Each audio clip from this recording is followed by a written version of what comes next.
Last week we finished session 4 of Brené Brown's Dare to Lead, and it's been the most amazing experience. And what I want to share today is some of the things that I've learnt through doing some polls in the last session. So we spent some time right at the end asking people for some specific feedback that will guide us in our future work. So one of the things we asked is, would they have preferred this as 2 whole days, and this is the typical way in which the course is delivered, or over 4 to 6 weeks in 2 to 3.5 hour sessions. And overwhelmingly, the feedback was over 4 to 6 sessions, with only 6% preferring 2 whole days. Now that's really interesting because often training is delivered in 2 whole days because we think it's easier to get people together, it's easier to get the trainer there. But I think COVID and moving to Zoom is opening up so many more possibilities.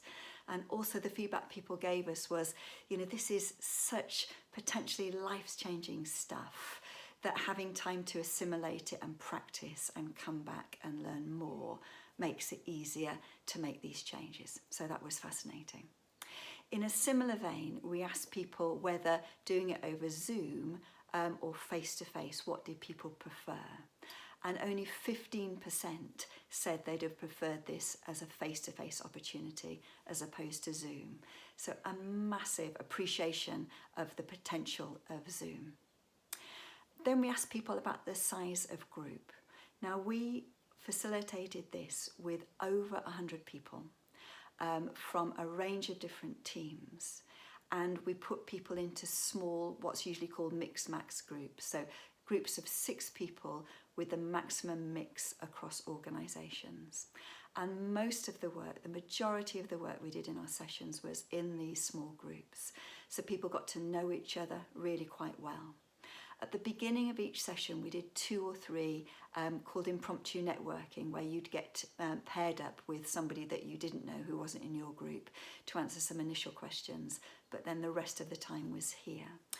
And we were over 3 Zoom screens, so you actually had to scroll through 3 screens to be able to see everybody. So this was new to me, facilitating something with that size of group, so I was curious.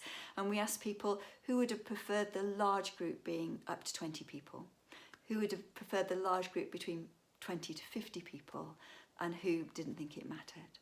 So as long as the small groups were the same, only 6% were interested in groups that was up to 20 people, i.e. you could have on one screen. Another 6% said between 20 and 50 people, leaving 88% saying the size of the large group doesn't matter. It doesn't matter how many people are on how many screens, as long as the work that we're doing is in consistent small groups. And then finally, alongside our Zoom sessions, we built a Slack group and a Slack community. So I was curious about whether there was value in this, whether it was mainly just for posting announcements or whether it went further than that. And what we saw was that different groups created groups for themselves so they can stay in touch with each other. And 72% said that they valued it, and 16% said it was of equal value to the live sessions, i.e. the interaction that people had over Slack and the conversations there was really significant in their overall taking of the value of the course. So this was an amazing experience for me. I think we're standing in the future here of having over 100 people working together in small groups, learning deeply, and the feedback was that we'd managed to create psychological safety within these sessions that enable people to do the work, to really engage with Brené's material, and they shared with us the kind of changes that they were already seeing in their lives, which just blew me away. I've been practicing with folk on Fun Retro, using Mural, using Mentimeter, using the functions in Zoom. So we've learnt a lot about what works and some of the things that we need to get better at to make this a better experience for people.